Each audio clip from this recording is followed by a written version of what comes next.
Esse vídeo tá sendo gravado um dia depois do aniversário do meu filhinho. Heitor, meu filho, painho te ama com todo o coração e eu tô muito orgulhoso da pessoa que você tá se tornando. Vamos, hoje vai ter estudinho mesmo, é? Cadê o menino que escolhe as mensagens? Sou eu que escolho as mensagens. Então a gente vai fazer o seguinte, vamos pegar essas mensagens e colocar no Mita 4, que já vai ser o próximo vídeo. E essas que sobraram, vamos agrupar primeiro essas três. Responder de grupo, que hoje eu tô ousado. Tô com óculos do investigador Doha. O elemento paranormal mais poderoso de todos é o Milton. Jonathan disse: e o que fazer quando um jogador não demonstra tanto entusiasmo com a sua mesa? Aí Let disse: você tem alguma dica sobre como estimular jogadores tímidos, iniciantes e inexperientes? E aí o membro aleatório disse: professor, como eu ajudo meus jogadores iniciantes a entrar no personagem? Ora, mas me parece que temos um tema central aqui nas três perguntas. Engaja... não. Na moral, não sei como é que o investigador Doha consegue. Até pra ler o roteiro é difícil. Vamos voltar pro tradicional. Engajamento. Engajamento é o tema central entre essas três dúvidas distintas. E eu vou te ensinar a engajar os teus jogadores de forma magistral. Mas antes, eu preciso te dizer que... talvez... escute muito bem o que eu vou lhe dizer agora, que é importante. Talvez você não deva tentar engajar mais seus jogadores. Calma, calma. Não venha jogar pedra ainda não. Escuta o que eu tenho pra lhe dizer. Meu nome é Thiago Trigueiro, eu sou professor, mestre profissional de RPG. E no vídeo Mita 3, eu vou te ensinar a engajar os jogadores que precisam ser engajados. E um monte de outras coisas. Tem pergunta que só a gota hoje. Eu recebo direto perguntas como essa. É sempre assim: professor, como é que eu engajo mais os meus jogadores? Como é que eu estimulo o roleplay? Mas nunca é: professor, meus jogadores não estão se divertindo, como é que eu faço para eles se divertirem mais? Em outras palavras, você tá projetando, querido. Você se diverte mais quando você joga de um determinado jeito. E aí você acha que se os seus jogadores jogarem daquele jeito, eles vão se divertir mais do que estão se divertindo agora. Pode ser que seja verdade, mas pode ser que não. Vamos voltar aqui pro comentário de Let, que eu sei que tu não leu. Mais à frente ele diz, ó: eles são ótimos e se divertem muito. Pronto, missão cumprida, mano. Não precisa mexer no que já tá dando certo. E aí que tá o pulo do gato. Eu ouso dizer que se você for tentar deixar esse jogador mais ativo, você vai estragar a diversão dele. Você mesmo falou que eles são jogadores tímidos, iniciantes, etc e tal. Mano, você quer estragar a diversão de uma pessoa tímida? Coloca ela no holofote. Eu não consigo estressar isso o suficiente aqui.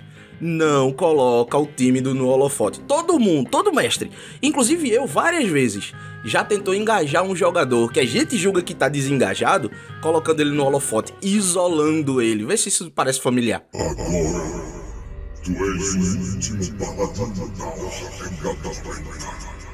Tenha a derradeira chance de me salvar.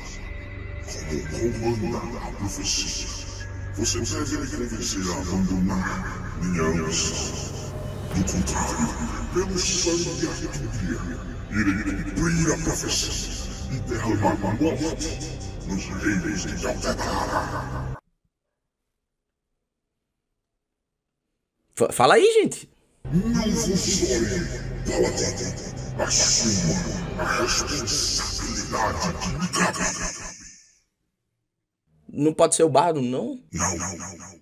Tem que ser você. Poxa, eu não sei não, porque tem que ser eu. O que é a porra da profecia? Ninguém se diverte, cara. Nem você, nem os outros jogadores e nem, principalmente, o jogador tímido. Mas, Trigueiro, e se o meu jogador não for tímido? Aí eu não posso tentar engajar ele, não?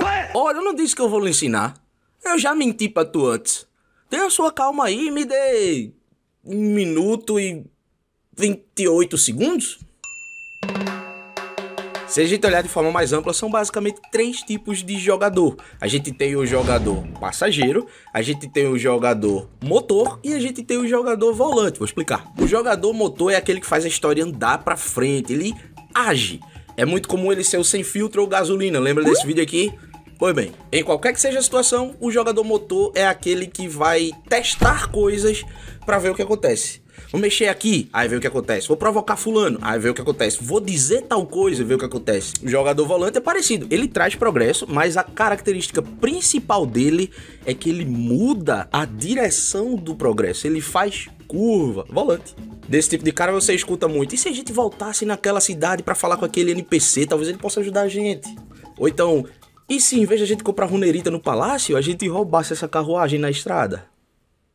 Já o jogador passageiro é o que o nome diz, ele já tá super se divertindo só em fazer parte da história. Ele não precisa agir, nem girar o destino, nada.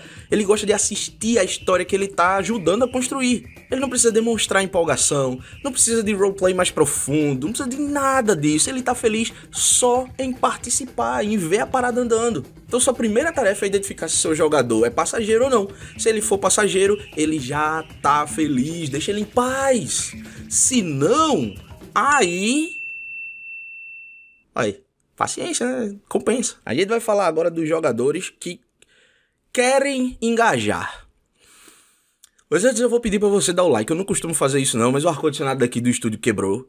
E as iluminações aqui esquentam pra caramba. Eu tô com o calor danado. Por favor, pelo menos me dê seu like aí. Eu aceito essa moedinha no chapéu. Eu nem dei a informação principal, já tô pedindo like. Desculpe, não dei o like ainda não. Quando eu der a informação principal, eu vou pedir o like de novo. Certo, jogadores que querem engajar. A gente tá falando agora dos jogadores que comentam do jogo fora do jogo. Os jogadores que são passageiros não fazem isso não. Tá, como é que a gente engaja esse jogador? Eu quebrei aqui em alguns subtipos de jogador. Alguns você já deve ter ouvido falar, outros são de criação minha. E cada tipo desses se engaja de uma forma diferente. Então vamos lá. Começando com o número 1, artista de personagem. Esse cara é um artista e a obra de arte dele é o personagem, o próprio personagem dele. Pra ele, a graça do jogo, a graça de jogar é o personagem dele. Como identificar? A primeira forma é você olhar o personagem dele. Muito provavelmente vai ser algo mirabolante, tipo um rakshasa malabarista de circo. Essa porra aqui. Às vezes é um esqueleto cafetão que toca gaita. Às vezes ele é um pão que é um mago. Ou às vezes o personagem vai ser muito parecido com algum personagem que já existe, tipo um Wolverine da vida.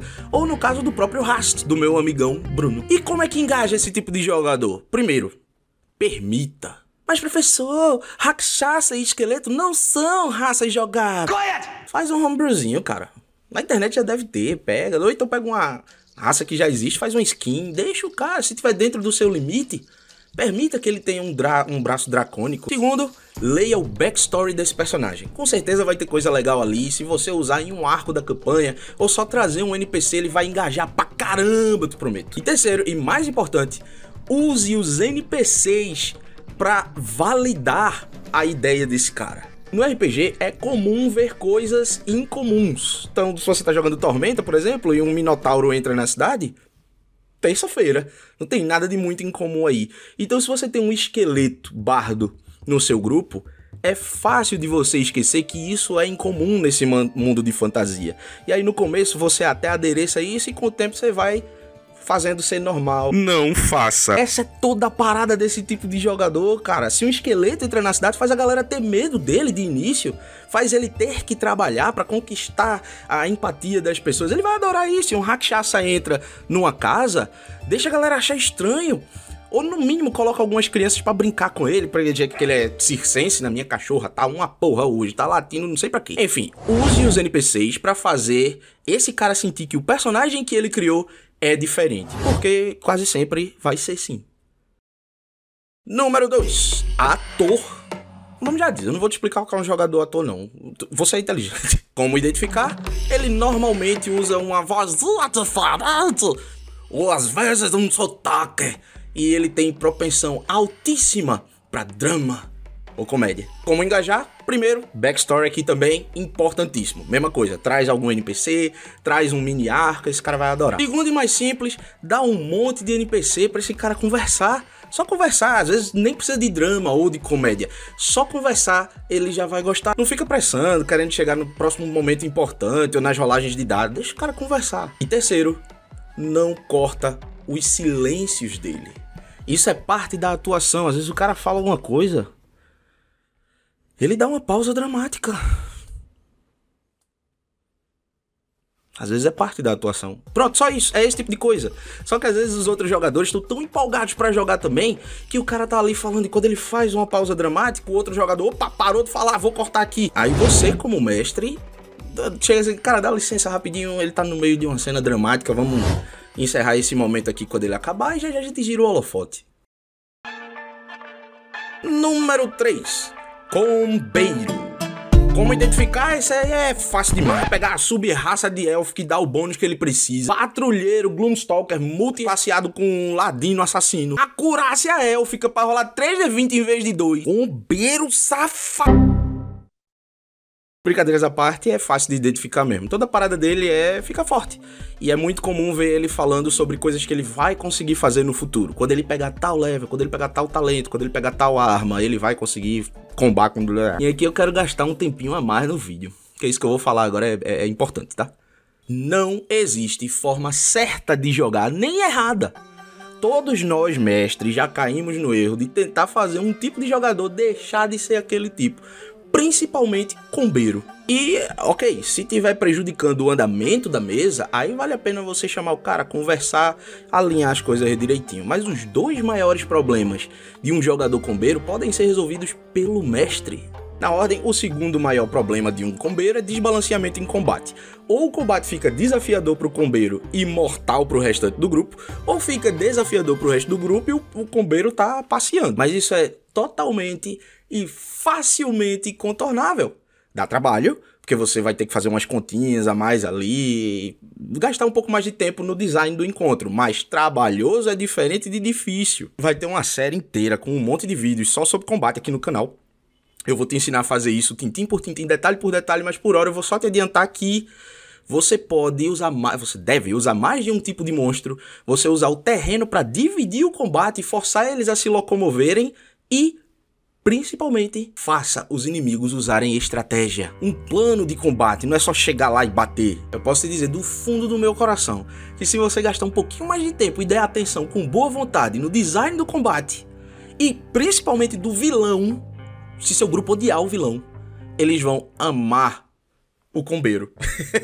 Não precisa nem ser um combate difícil, não. Basta ser um combate exigente, que exija que você tenha alguma estratégia e tal, e contra um vilão que eles odeiem. Ninguém vai achar ruim que o combeiro vai estar causando um dano muito alto, não. No final da campanha do Rasta, ele tava batendo 3.500 de dano por ataque. Agora pergunta se o resto do grupo tava achando ruim. Tava nada. Cada porrada que ele batia, cada marretada, a galera levantava os braços e gritava, vai Rasta, parecia um estádio. Vai Rasta! Essa, na minha humilde opinião, é a melhor forma de você engajar um jogador combeiro. É você fazer os outros jogadores da mesa valorizarem o combo dele, torcerem pra ele causar muito dano e vibrarem quando ele consegue. A outra forma de engajar é mais fácil, é só você botar uns itens fortões aí e fazer ele ir atrás. Número 4. Contador de histórias. De início você vai confundir ele com o ator, mas não é bem isso não. O ator ele é mais pontual, é página por página. O contador de histórias, ele se importa com o livro todo. Como identificar? Esse é o cara que normalmente lembra dos NPCs. Ele comenta sobre o plot. É bem comum, inclusive, ele vociferar que ele tá gostando do andamento da história, que ele tá ansioso pra descobrir o que vai acontecer no futuro. E como engajar? Primeiramente, retornos por consequência. Se esse cara salvou, ou o grupo salvou um prisioneiro que tinha sido acusado injustamente e ia morrer, mas foi salvo, deixa esse prisioneiro voltar no futuro pra devolver o favor. Pô, lembra de mim? Vou ajudar vocês agora. O contrário também funciona bem, se eles prejudicaram alguém, deixa esse alguém reaparecer no futuro pra vingar, pra prejudicar o grupo também. Não precisa nem ser com ataques nem nada não, só dificultar a entrada numa cidade, por exemplo. Só o fato de alguém retornar, alguém que nem tinha tanta importância no começo, retornar, faz esse cara lembrar de que o mundo existe para além do grupo. Isso pro contador de histórias. Segundo, e esse é delicado. Se esse jogador coloca na cabeça um desfecho possível que ele achou bacana, mesmo que não seja o que você tinha pensado, se tiver dentro dos seus limites aceitar, deixa rolar.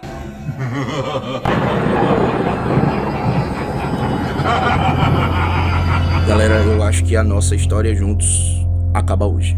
Tu tá maluco, mano? Essa espada é devoradora de alma. Se tu morrer, a gente não consegue te trazer de volta. Minha alma foi abençoada por Bahamut e ele é um cultista de Tiamat. Essa é uma espada de Tiamat. A espada vai destruir minha alma, mas minha alma também vai destruir a espada. Mestre, olha aí. Esse bicho tirou isso de onde? Tu é doido? Tu tirasse isso da bunda. Mestre, eu vou conjurar e imobilizar pessoas aí no meu parceiro. E quando ele estiver imobilizado, eu vou puxar ele, eu vou dar um abraço e dizer obrigado por tudo, meu amigo, meu irmão. Se você não me esquecer, é como se minha alma ainda tivesse viva. E eu corro em direção ao cultista com minha arma em riste. E aí, tu é o mestre. O que é que tu faz? Número 5. Especialista. Esse é aquele cara que tem um personagem especializado em alguma parada. Tipo artífice. Artífice a gente vê de roda aí. Mas esse artífice, ele lida muito bem com engrenagem. A pessoa pega o background artesão, então ela sabe trabalhar com madeira. Beleza, mas esse cara, ele faz bonequinhos de madeira. Como identificar? Ele mesmo vai dizer a você várias vezes. É só você não ignorar. Ele vai estar sempre andando com as ferramentas dele. Em toda oportunidade, o grupo senta pra fazer um descanso curto. Ele vai dizer, mestre, eu vou fazer um bonequinho de madeira. E é fogo porque normalmente a gente só diz, tá certo, beleza, campeão. Como engajar? Faz os NPCs valorizarem os gestos desse cara. Se de repente ele vê uma menininha numa cidade que tá sendo acometida por uma doença e essa menininha pegou a doença, o clérigo tá no caminho, ela tá sem esperança, a cachorra tá foda hoje. Se por acaso esse especialista, por exemplo, chega junto dela e diz, ó, fiz uma bonequinha aqui que vai te proteger, é uma bonequinha paladina. Faz essa menininha abraçar a bonequinha, faz ela ficar animada, brincando com a bonequinha, conversando com a bonequinha, e o pai dela dizer, puxa, faz tempo que eu não via ela animada assim, faz tempo que eu não havia levantado da cama desse jeito. Se no futuro próximo eles encontrarem ela de novo, ela já tá andando na rua, e ela diz que não tem mais medo porque a boneca paladina protege ela. É só dar valor ao que o cara quer fazer de especial. Número 6. Inquieto. Esse cara ele é conhecido por vários apelidos. O mais conhecido é Murder Hobo. O cara que tá sempre querendo combate, sempre querendo matar alguém e etc. Não confundir com o combeiro, tá? O combeiro quer ficar forte, mas não necessariamente quer combate o tempo todo. O inquieto quer combate o tempo todo. Mas esse diagnóstico, ele é incompleto. Eu descobri com experiência que o que o inquieto quer não é necessariamente briga. O que ele quer é concluir coisas. Por isso que o nome é inquieto, não Murder Hobo. Como identificar? Diálogo tá muito longo, ele ataca. Mistério tá demorando muito pra se resolver, ele começa a mexer nas coisas sem se preocupar se vai ativar a armadilha. Vamos falar sobre os tipos de TDAH? Ele é impaciente, essa é a parada desse tipo de jogador. Você pode vê-lo como um problema, mas isso é da pessoa que tá jogando. É impaciente, aí como é que você faz pra engajar esse cara? Lembra desse vídeo? Pronto. Se você só fizer isso, já resolveu o problema muito. A gente tem uma segunda dica bônus, que é diminua o tamanho dos arcos. Se você pensou num mistério para ser resolvido em 4 sessões, por que não em 2? Por que não em uma sessão? Quanto mais tempo leva para concluir um ciclo, mais o inquieto vai começar a pintar o zaralho. E toda vez que você resolve um ciclo, esse cara ele vai estar engajadíssimo. Número 7. Tático. Esse é o estrategista. Ele é o cara que gosta de fazer planos. Bons ou não? Elaborados ou não? Um plano ruim também é um plano. Como identificar? Super simples. Teu grupo vai entrar num combate. E aí tem um cara antes do combate que tá dizendo, ó, fulano vai por ali, ciclano vai... É ele. O grupo vai infiltrar num covil. E aí tem um cara falando, ó, fulano é bom nisso, vai pra tal canto. Ciclano é bom nisso, é melhor fazer... É ele. Normalmente, ele acaba sendo ou eleito ou por fluxo das coisas mesmo, o líder do grupo. Ele não necessariamente é o mais forte, mas ele é o cara que gosta de fazer planos. Sokka, por exemplo. Pronto, essa foi a cota de avatar do vídeo. Eu sou fã, não me julgue não. Como engajar... Para! É delicado que eu vou falar aqui agora. Então preste atenção para entender o que eu tô querendo dizer, para não interpretar errado e acabar fazendo besteira na sua mesa. Todo balanço e desbalanço que o mestre coloca na mesa tem que ser com o objetivo de gerar diversão. Os jogadores fazem um plano muito bom, o mestre tem que colocar um pouco de dificuldade a mais, para que se tenha diversão, para que eles tenham algum entrave e tenham que improvisar alguma coisa. Já se eles fazem um plano muito aberto, muito galhofa, o mestre alarga a peneira um pouco, para que seja possível para que eles possam executar aquele plano que eles fizeram e se divertirem. Mas se você tem um tático na sua mesa, a melhor forma de engajar ele é não colocar dificuldades que não façam sentido. O próprio Wizards fez isso em D&D. A Mina Perdida de Phandalin, que pra mim é uma das melhores aventuras prontas deles, tem um covil de goblins. E aí o tático ele pensa, pô, baseado na quantidade de goblins que a gente já viu, lá dentro devem ter tantos, tais bugbears, não sei o que. Quando você entra tem um urso coruja. De onde, véi? O que tem a ver, negócio? Nada a ver. Tiraram o urso coruja da bunda e botaram lá. Eu particularmente gostei. É o tipo de coisa que faz a gente ter que se adaptar, improvisar. Eu achei super engraçado. Mas o jogador tático que fez o plano, ele acha aquilo absurdo. Ele fica irritado. Ele toma aquilo como uma ofensa, praticamente. Às vezes, frustrado até. Se ele perceber que ele planejou errado, que ele esqueceu de alguma coisa e tal, não sei o que, é de boa. Ele vai entender que ele errou. Mas se o plano não sai do jeito que ele previu, por causa de alguma coisa que não dava pra prever, como por exemplo, um urso coruja aleatório do nada num covil de goblins, ele vai sentir que você tá roubando. Ou seja, se tem um tático e ele fez um plano direitinho, deixa fluir. Não precisa ficar adicionando dificuldades extras do nada, não. Importante, nenhum jogador que eu já vi, que eu já conheci, ou até eu mesmo, foi um tipo só desses 7 que eu citei. Normalmente 2 tipos ou mais. Eu mesmo sou contador de histórias, inquieto e um pouco ator. Meu amigãozão Bruno é combeiro e artista de personagem. Todo personagem dele é interessantíssimo. Você olha o momento da campanha que você está vivendo agora e você vê qual lado desse jogador você vai querer engajar no momento. Pois é, nesse momento do vídeo eu fui tomar banho. Mas eu vim aqui contar uma fofoca pra você. É rápido, não pule não. Pule não que é rapidinho. E é interessante. Você sabe que eu faço o jabá do Forja Fantasy, né? A lojinha do coração aqui do canal. E aí o publicitário Max tá trabalhando pra caramba, marcando várias reuniões aí com potenciais patrocinadores e parceiros e etc. Um deles é o Davi, do Mercado RPG, que é a maior loja de RPG da América Latina. Eu vou falar mais rápido, vai ser rápido mesmo, de verdade. A gente fez uma reunião com o Davi, da Mercado RPG, que é a maior loja de RPG da América Latina, e eu falei, caramba, mas a gente já faz jabá pra Forja Fantasy, que é tua parceira. Ele falou, Forja Fantasy do Fernando é brother. Eu falei com o Fernando disse, a gente é brother. Aí eu voltei pra ele e falei, vai dar. E aí ele disse, pô, beleza, então, faz propaganda da gente. Eu falei, mas tô livre pra fazer propaganda de outros? Aí ele falou, pode. Aí eu falei com o Fernando, e aí aquele escudo do mestre ainda vai rolar? E ele falou, vai rolar, não esqueça de mim não, a gente ainda é parceiro. Aí eu falei com o Davi, agora eu tenho 2 parceiros. É muito difícil fazer jabá pra 2 lojas concorrentes ao mesmo tempo. Mas o cupom PDM10 agora também vale pra o Mercado RPG, a maior loja de RPG da América Latina. Milton, finja que não viu nada disso aqui, viu, Milton?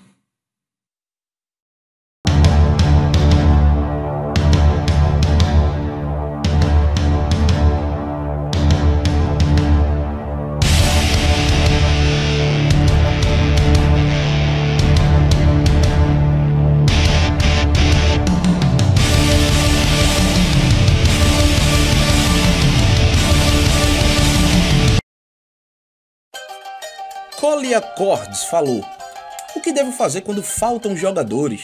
Eu não sei o que fazer, se cancelo, se continuo a sessão sem jogador. E dá like no vídeo, seu ingrato. Ei, não é me chamar de mendigo de like não, foi ele que falou, eu só falei por causa do calor. Enfim, tem várias formas de você lidar com isso, você vai ver vários vídeos na internet falando sobre isso, mas eu vou te dar agora a melhor forma. E eu não tô me achando com isso, eu não gosto de ficar lambendo meu próprio saco, dizendo que eu sou bom e tal. Nesse caso eu posso falar porque a ideia não foi minha, foi de um brother meu chamado Henrique Bruster. Eu vi isso numa campanha dele que eu joguei como convidado e eu adotei pra todas as minhas campanhas que precisam. Vamos lá, primeiro passo. Você tem que entender que numa campanha, principalmente na vida adulta, às vezes o cara vai precisar faltar, parceiro. E aí, ou você joga sem todos os jogadores estarem presentes, ou a sua mesa vai morgar eventualmente. Começar a cancelar, pô, fulano não pôde vir hoje, não vai ter e tal, e aí remarca pra daqui 15 dias, 21 dias, e aí outra pessoa de repente não pode, joga mesmo sem o contingente total. Aí entra a parte brilhante. Um beijo pra você, Henrique. E eu apresento-lhes o orbe.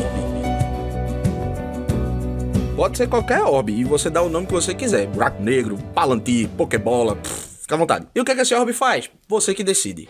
Ele de repente é uma maldição que o grupo tem que carregar de todo jeito, se você for um mestre malvado. Se você for um mestre bondoso, igual eu sou, você diz que esse orbe dá um bônus. Ele tem uma recarga ali de descanso longo por dia. E, como efeito colateral, o orbe aleatoriamente, sem motivo aparente, ele puxa uma pessoa pra dentro do orbe.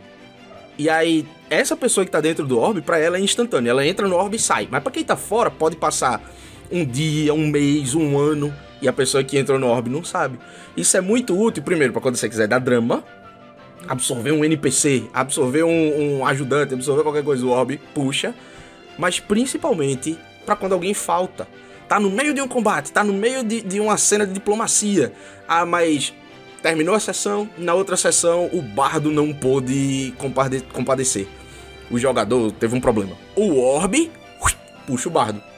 Isso é um motivo in-game para os outros personagens continuarem jogando, tendo que improvisar a falta daquele personagem. E aí quando chegar a próxima sessão que o jogador puder comparecer, o orbe cospe ele de volta. Ele vai ficar tipo, o que aconteceu? E aí você nem precisa resumir a sessão anterior para ele. Os próprios personagens in-game vão dizer, cara, tu foi absorvido pelo orbe e aconteceu isso. Essa, parceiro, eu acho que é a solução mais legal para jogador que falta. Eu não sei se é Crisan Rodrigues ou se é Cris AM Rodrigues, mas disse: meu problema com railroading são meus jogadores. Eu já tentei dar liberdade para eles criarem no meu mundo, mas sempre querem seguir na missão que eu apresentei. Membro! Kairos disse: Sandbox? O que é? Onde vive? Ok, vamos organizar isso aqui? Sandbox não é oposto de railroad. E aqui eu vou cagar a regra, tá? Eu não tô dizendo que essa é a forma certa de olhar pra coisa, não. Tem pessoas que vão pensar de forma diferente e é ok, você vai... Mas a minha forma é... Só existem dois tipos de campanha: sandbox e linear. Sei que você já deve ter visto essas imagens aqui, mas confia no pai, o que eu tô te dizendo aqui vai fazer sua campanha ficar melhor. E vai fazer você ficar melhor como mestre também. A campanha sandbox é quando você tem um ponto de partida, um gancho, onde os jogadores começam, mas você não tem um ponto de chegada. Você tem o ponto A e não tem o ponto B. Não tem um destino óbvio. Os jogadores é quem vão direcionar.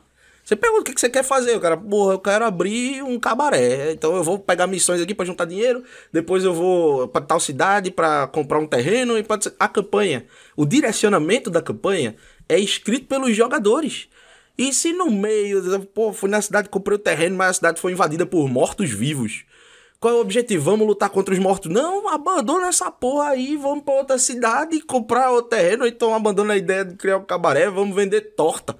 Vamos encontrar alguém que saiba cozinhar torta pra vender torta. Sandbox, o mestre fornece o mundo e os jogadores brincam da forma que quiserem. Ah, então, tipo de campanha ali, né? Ah, é railroad. Não. Railroading não é um tipo de campanha, é um tipo de ação de mestre. Os hobbits saem do condado e vão até a Montanha da Perdição, porque eles têm que jogar o anel lá na Montanha da Perdição. Você tem o ponto A e você tem o ponto B. Quer dizer que essa campanha é railroad? Não, ela só é linear. Como é que eles vão pra lá? Daí é da escolha dos jogadores. Aí o mestre prepara as imagens de Valfenda, faz um monte de NPC elfo, coloca um Balrog lá em Moria. O jogador fala, ei, e se a gente chamasse as águias? Chama elas aí, por favor, pede elas pra deixar a gente só passa voando mesmo, solta o anel, acabou. Aqui é o que vai separar se o mestre tá fazendo railroad ou não. A campanha não é railroad, a campanha é linear.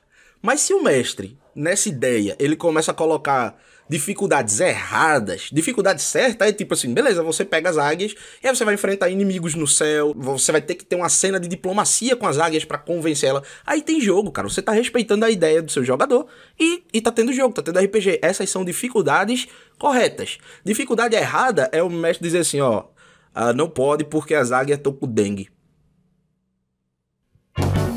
Quando o mestre diz, você não consegue, eu já suspeito de railroad, sabe? Sem nem tentar, como assim?